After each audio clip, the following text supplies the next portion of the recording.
warahmatullahi wabarakatuh. Perkenalkan, nama saya Nurul Arifiana. Saya Elia. Saya Febriantika Dwi Cahyani. Saya Putri Septi Berliana. Nama saya Jumlafin. Desa dan kota merupakan dua wilayah yang berbeda, baik dari segi aktivitas ekonomi, kehadiran sumber daya alam, serta potensi penduduk. Perbedaan tersebut mendukung adanya interaksi. Interaksi terjadi apabila ada dua objek yang saling mempengaruhi dan memberikan efek bagi satu sama lain.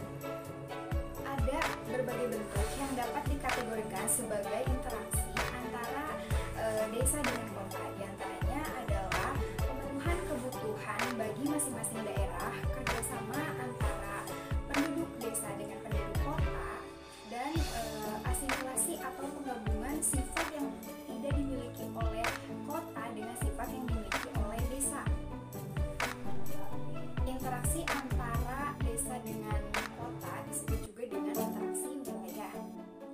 Interaksi wilayah atau spatial interaction merupakan hubungan timbal balik antara dua wilayah atau lebih yang saling mempengaruhi dan dapat menimbulkan gejala atau permasalahan baru baik itu secara langsung maupun secara tidak langsung.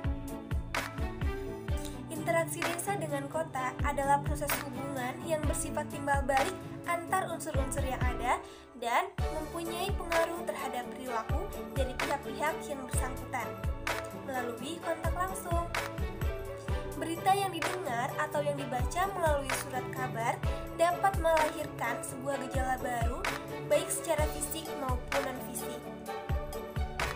Pola dan kekuatan interaksi antara kedua wilayah atau lebih sangat dipengaruhi oleh keadaan alam dan sosial dari wilayah tersebut, serta kemudahan mempercepat hubungan dari kedua wilayah tersebut. Selanjutnya, ada faktor-faktor yang mempengaruhi interaksi desa dengan kota menurut Edward Pullman, seorang geografis dari Amerika Serikat, yang akan dijelaskan oleh pemateri selanjutnya.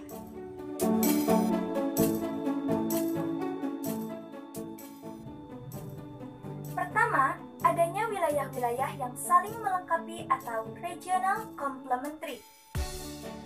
Regional complementary terjadi karena adanya perbedaan ketersediaan dan kualitas sumber daya di suatu wilayah.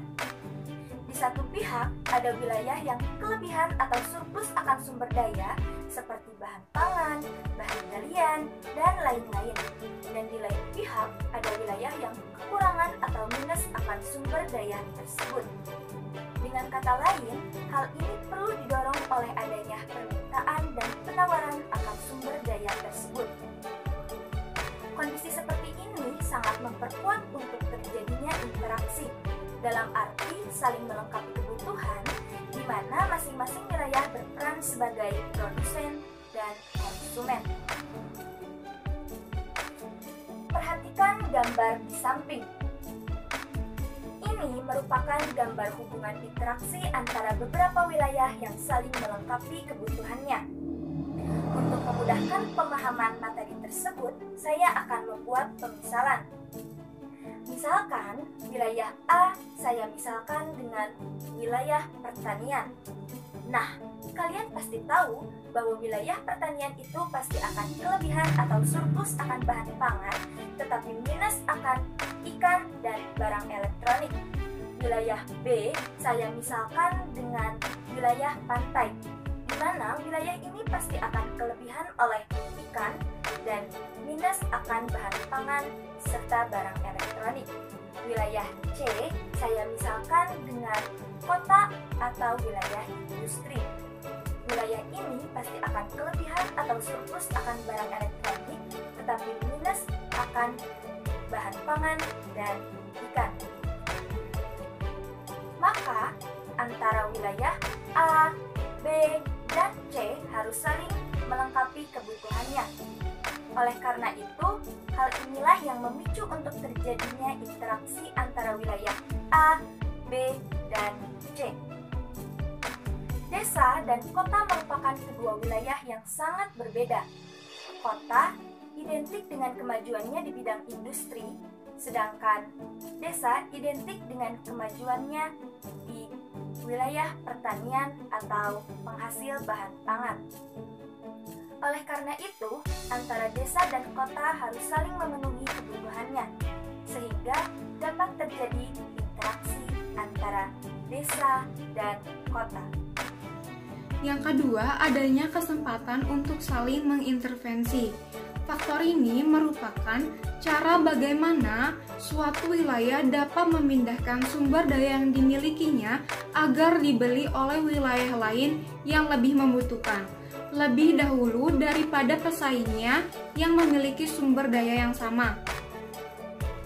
Misalkan daerah A dan daerah B merupakan daerah penghasil bahan pangan, sedangkan daerah C merupakan daerah yang tidak dapat memenuhi kebutuhan pangannya sehingga membutuhkan bahan pangan dari daerah A ataupun dari daerah B. Di sini daerah A dan daerah B merupakan saingan. Apabila daerah A lebih dulu memindahkan bahan pangannya kepada daerah C, maka daerah A mengintervensi interaksi antara daerah B dengan daerah C menjadi interaksi yang lebih lemah. Sebaliknya, interaksi antara daerah A dan daerah C menjadi lebih kuat. Yang ketiga, adanya kemudahan pemindahan dalam ruang atau yang sering disebut dengan spatial transfer ability.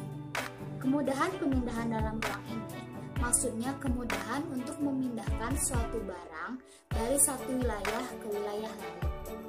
Apabila satu wilayah terjangkau dengan wilayah lain, otomatis interaksi kedua wilayah tersebut akan kuat.